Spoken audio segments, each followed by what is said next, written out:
এদিকে আসো। আসসালামু আলাইকুম জি। ওয়ালাইকুম আসসালাম ওয়া রাহমাতুল্লাহি ওয়া বারাকাতুহু। আমি যে তোমাদের সামনে দিয়ে হেঁটে গেলাম, আমাকে কি তোমরা সালাম দেওয়ার প্রয়োজন বোধ মনে করে নেই? দুজন আমরা কথা বলতে যাচ্ছিলাম তো, তাই আপনাকে খেয়াল করিনি। শোনো ছোট ভাই, হয়তোবা তোমরা আমার পাশ দিয়ে চলে যাচ্ছ, আমাকে সালাম দাও না। আমি ইমাম সাহেব হিসাবে কিছু তোমাদেরকে বললাম না। হয়তোবা রাস্তাঘাটে যে মুরব্বী রয়েছে তারা তো দেখে তোমাকে নানান কথা বলবে। আমি বলবো, পরিবর্তনের মাস এসেছে রমজান। এই রমজান মাসে আমরা পরিবর্তন হওয়ার দরকার, মানুষকে সালাম দেওয়ার দরকার। যে ব্যক্তি প্রথম সালাম দেয়, হাদিস শরীফে এসেছে, যে ব্যক্তি প্রথম সালাম দিবে তার জন্য 90 নেকি, আর যিনি সালামের উত্তর দিবে তার জন্য 10 নেকি। এখন আমরা কি 90 নেকি অর্জন করবো না 10 নেকি অর্জন করবো? যে আমাদের 90 নাকি দরকার।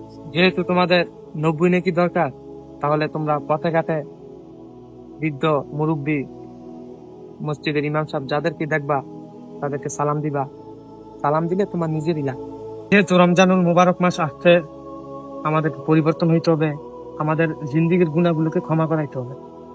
তাই আমরা সকলে এই রমজানুল মুবারক মাস পেয়ে আল্লাহ সুবহানাহু ওয়া তাআলার কাছে বেশি বেশি করে ক্ষমা চাবো, আল্লাহর কাছে দোয়া চাইবো আমাদের আব্বা আম্মার জন্য। আল্লাহ সুবহানাহু ওয়া তাআলা যেন আমাদের সকলকে পবিত্র রমজানুল মুবারকের পবিত্র রহমত এবং বরকত আমাদের সকলের জন্য নসিব হয়। আল্লাহ সুবহানাহু ওয়া তাআলার কাছে আমরা এই দোয়াই করি, কারণ আল্লাহ সুবহানাহু ওয়া তাআলা এই পবিত্র রমজানুল মুবারক মাসকে 3টি ভাগে ভাগ করেছে।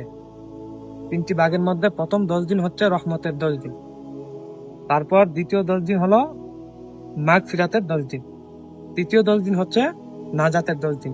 এমনি ভাবে করে 3টি দাফে আমাদেরকে আল্লাহ সুবহানাহু ওয়া তাআলা গুনাহ মাফ করার জন্য আমাদেরকে দিয়েছেন। তাই আমরা আল্লাহ সুবহানাহু ওয়া তাআলার দরবারে বেশি বেশি করে ক্ষমা চাবো। আল্লাহ সুবহানাহু ওয়া তাআলা যেন আমাদের সমস্ত জীবনের গুনাহগুলো যেন মাফ করে দেয়। আমিন।